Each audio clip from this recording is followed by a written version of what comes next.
Откако Ана Симонова јавно и се извини на општина Кочани односно на поедини службеници во неа, бидејќи беше подзакана за тужба за ширење лажни вести и дезинформации, поголемото откритие дека во 2018 година ДИС Енергија ја уплатило средства за концесија на Мала река, сега Симонова бара јавно извинување од општината.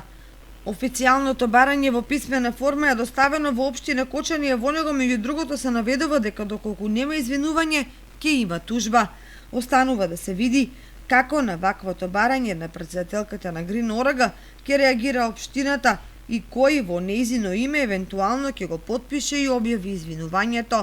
но и ќе објасни како тоа општина Пробиштип на име дозвола за користење на реката добила околу 1.300.000 денари, а општина Кочани само околу 300.000 денари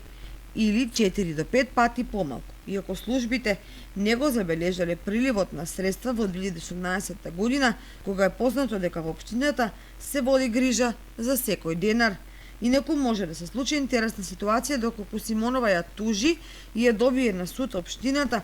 особено од аспект на тоа кој ќе ја понесе одговорноста, но и кој ќе ја надомести штетата од материјален аспект, која нема да биде символична со оглед на неодмерените квалификации и препораки на адреса на претседателката на Грин Орага.